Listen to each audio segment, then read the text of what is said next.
Hello students. तो आज के लेक्चर के अंदर हम देखने वाले हैं कि लिनक्स के अंदर फाइल सिस्टम हायरार्की क्या होता है, एफएसएस, ठीक है, जिसे बोला जाता है एफएसएस। ठीक है, तो फाइल सिस्टम हायरार्की स्टैंडर्ड क्या होता है उसके बारे में देखने वाले। तो फाइल सिस्टम हायरार्की, उसकी डेफिनेशन पहले देख लेते हैं कि क्या होता है। ठीक है, तो file system hierarchy standard describe the directory structure and it's content in Unix and Unix like operating system. ठीक है, तो इसका जो कंटेंट रहते हैं यूनिक्स के अंदर किस तरीके से ऑपरेटिंग सिस्टम के अंदर सेट किए जाते हैं, उसके जो डायरेक्टरी स्ट्रक्चर, ठीक है, वो किस तरीके से होते हैं उसके बारे में आज के लेक्चर के अंदर देखने वाले। तो इट एक्सप्लेन, तो हायरार्की सिस्टम क्या कहता है कि it explain where file and directory should be located and what it should contain. ठीक है, तो directory structure file system mirror के अंदर क्या क्या रखा जाता है कि फाइल्स एंड डायरेक्टरी वो कहाँ पे एग्जैक्टली पड़ी हुई है और उसके अंदर एग्जैक्टली क्या है, मतलब कौन सी हमारा डेटा या सिस्टम या फाइल फोल्डर डायरेक्टरी पड़ी हुई है, वो सारा कंटेन करके रखता है। तो फाइल सिस्टम का मतलब क्या होता है फाइल सिस्टम मिरर की, कि it explain where file and directory should be located, कहाँ पे है वो है और इसके अंदर क्या होगा उसे यहाँ पे बोला जाता है file system hierarchy. Only Linux distribution follow the FSS and that too partially. ठीक है, एकदम डिफरेंट तरीके से एफएसएस का यूज़ किया जाता है यूनिक्स के या लिनक्स के अंदर, बिकॉज एवरी डिस्ट्रीब्यूशन हैव, यहाँ पे डिस्ट्रो का मतलब होता है डिस्ट्रीब्यूशन। ठीक है, इसका शॉर्ट फॉर्म है because every distribution have their own policy due to which you may notice some differences in the directory tree structure of a different distribution. मतलब अलग अलग ओएस के अंदर अलग अलग तरीके की डिस्ट्रीब्यूशन डायरेक्टरी स्ट्रक्चर होते हैं जो उसी ओएस के मुताबिक फॉलो होते हैं। ठीक है, तो यहाँ पे वही बताया गया है कि इसी तरह लिनक्स के अंदर भी उसका भी एक फाइल सिस्टम हायरार्की रहता है जिसके बारे में आज हम पढ़ रहे हैं। तो यहाँ पे फर्स्ट ऑफ ऑल दिया गया है कि रूट डायरेक्टरी। ठीक है, तो उसकी जो मेन डायरेक्टरी होती है वो कौन सी होती है और किस तरीके से उसे एक्सेस कर सकते हो उसके बारे में यहाँ पे बताया गया है। तो all the directory in Linux system comes under the root directory, मतलब जितनी भी डायरेक्टरी है वो सारी की सारी रूट डायरेक्टरी के अंदर आती है, which is represented by forward slash. उसको रिप्रेजेंट करने के लिए आपको यहाँ पे फॉरवर्ड स्लैश का यूज़ करना पड़ेगा। ठीक है, फिर है कि everything in your system can be found under this root directory even they are store in different virtual physical device. मतलब अलग अलग डिवाइस के अंदर भी आपके पीसी के अंदर वो होगा, मतलब अलग अलग यूज़र के फॉर्म में, तो भी आप उसको एडमिन के थ्रू एक्सेस कर सकते हो। तो रूट डायरेक्टरी एक मेन डायरेक्टरी है जिसकी मदद से अलग अलग डिवाइस या डिफरेंट वर्चुअल मशीन में से भी आप डेटा को एक्सेस कर सकते हो। उसके एग्जाम्पल के फॉर्मेट में यहाँ पे आपको दिया गया है कि एल उसके बाद फॉरवर्ड स्लैश करना है ताकि आपकी रूट डायरेक्टरी के अंदर कौन कौन से डायरेक्टरी फाइल्स फोल्डर पड़े हुए सारा आपको वहाँ पे दिखाई देंगे।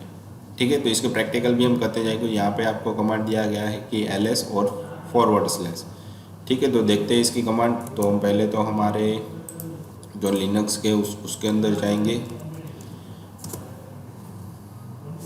ठीक है, तो यहाँ पे मैं पहले तो क्लियर कर देता हूँ सारा कुछ।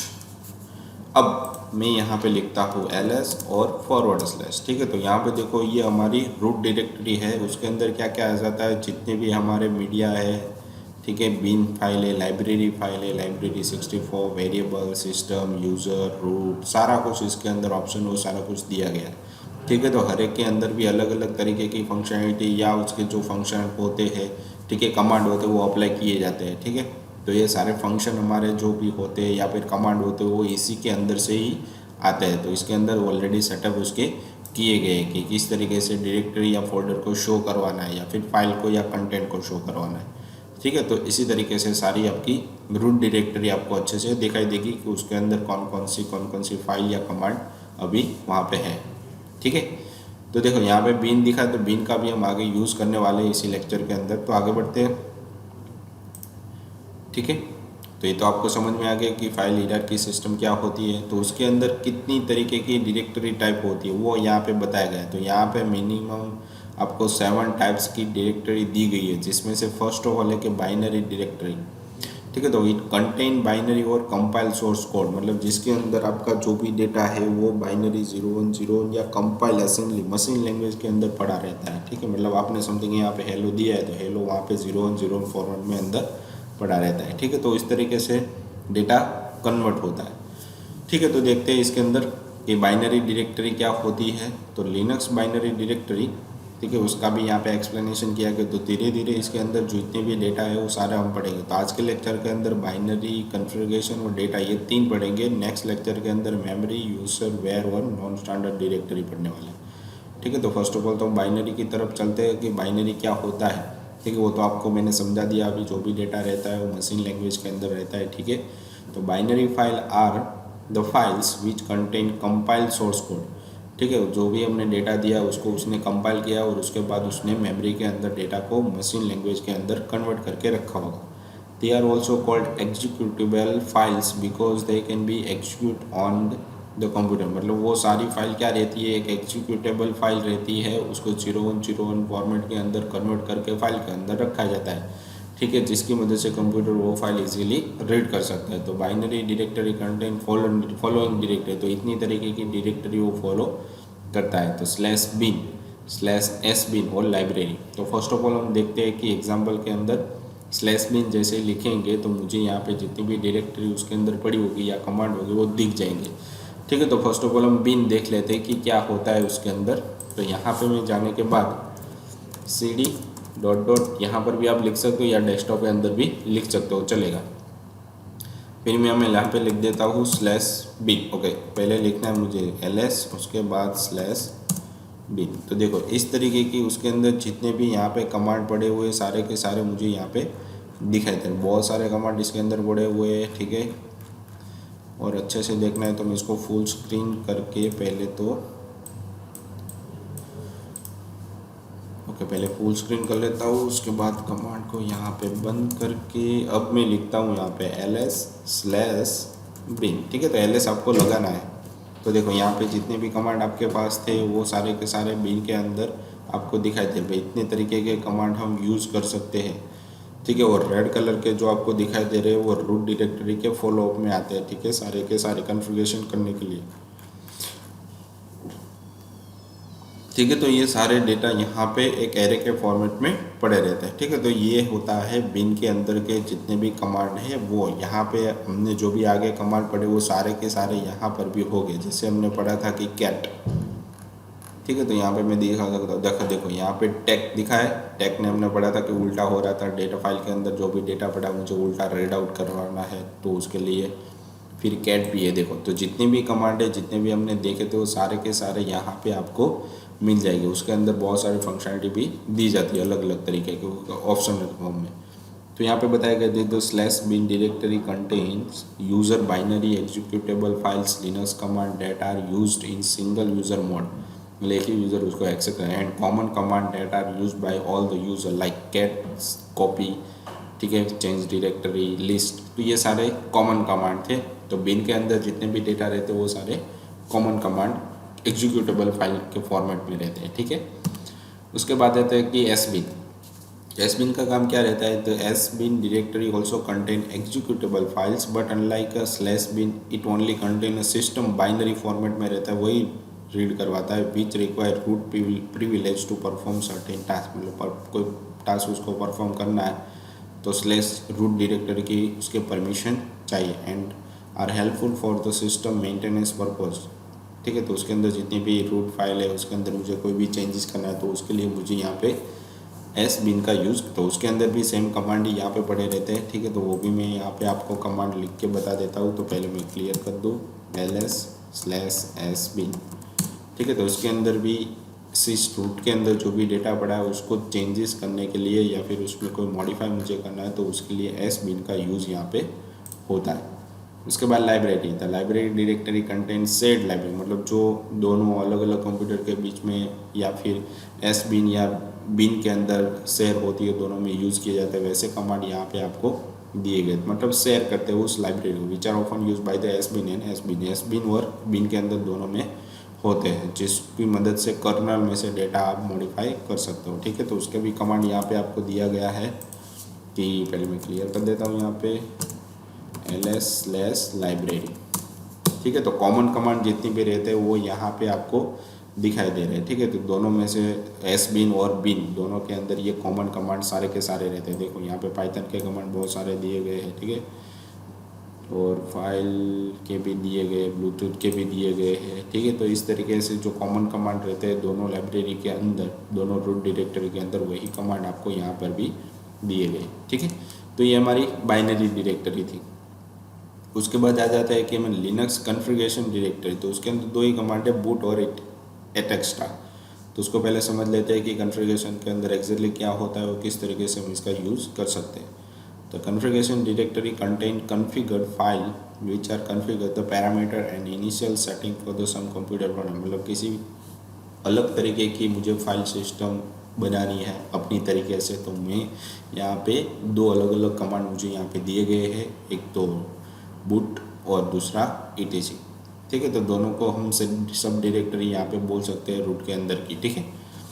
तो पहले देखते हैं कि बूट के अंदर क्या होता है। तो boot directory contain a boot loader file which are essentially to the boot system. मतलब जब आपका सिस्टम चालू होता है तो उसी टाइम पे उस फाइल जो भी आपने बनाई है, कॉन्फ़िगरेशन की है, तो वो ऑटोमेटिकली लोड हो जाएगी बूट होते टाइम ही। तो आपको वहाँ पे जाने के बाद, बूट में जाने के बाद उसकी कॉन्फ़िगरेशन फाइल सिस्टम सेट करनी होती है। In the other word the only contain files which are needed for the basic Linux system get up and going.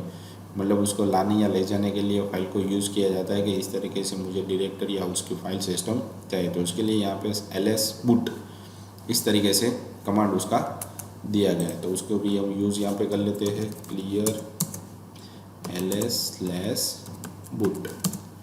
देखो इस तरीके से मुझे यहाँ पे सारे कमांड उसके दिए गए हैं, ठीक है। तो यहाँ पे तीन तरीके के ग्रब, ये जो ग्रब फाइल है वो ऑलरेडी पुराने वर्जन के अंदर, लिनक्स का जो पुराना वर्जन है उसके अंदर यूज़ होती थी। बाकी के जितने भी कमांड हमें यहाँ दिए गए वो सारे नई लिनक्स के मुताबिक है, ठीक है। तो इस तरीके से हम उसको पता भी लगा सकते हैं या फिर उसको फाइंड आउट भी कर सकते हैं कौन सा कमांड कब यूज़ करना है, ठीक है। तो यहाँ पे देखो जेनरिक बनाया गया। तो जेनरिक का मतलब होता है कि मुझे किसी भी तरीके की कोई नई फाइल सिस्टम बनानी है और कौन से वर्जन के अंदर बनानी है वो भी मुझे यहाँ पे मेंशन करके रखना पड़ेगा, ठीक है। तो उसकी बहुत सारी लंबी लेंथी प्रोसेस है, ठीक है, बनाने के। पर इसके हमें शॉर्ट फॉर्म यहाँ पे दिया गया है कि कौन कौन सी प्रोसेस हम बना सकते हैं बूट के थ्रू, ठीक है। तो हम आगे बढ़ते हैं कि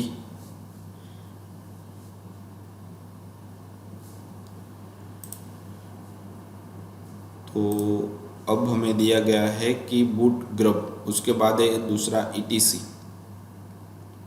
कहाँ गया, ठीक है। तो etc के अंदर बहुत लेंथी थोड़ी प्रोसेस दी गई थी। All the machine related configuration file are kept in etc। Almost everything related to the configuration of your system is placed here. It also contains a startup and shutdown shell script which is used to start and stop program। मतलब अलग अलग तरीके की shell script आपको लिखनी है तो उसके लिए भी यहाँ पे यूज़ होता है। All the files are static and text based and no binary files can be placed in this directory। मतलब बाइनरी सिस्टम इसके अंदर कभी भी नहीं आती। The meaning of etc is very conversation। Earlier it was referred to as etextra because it could contain all the files that did not belong from the anywhere else, but recently its most likely meaning is editable text configuration। मतलब extended tool उसके अंदर add करना है तो उसके लिए यहाँ पे यूज़ किया जाता है ls etc, ठीक है। तो इसको भी हम देख लेते हैं यहाँ पे ls/etc। देखो इसके अंदर जितने भी एक्स्ट्रा कमांड थे वो सारे के सारे आपको यहाँ पे दिए गए, ठीक है। ये बहुत सारे अलग अलग तरीके के कमांड आपको दिए गए हैं जिसको आप परफॉर्म यहाँ पे कर सकते हो, यूज़ कर सकते हो, ठीक है, किस तरीके से होते हैं। फिर है कि डेटा डिक्शनरी। तो data dictionary is used to store data of the system.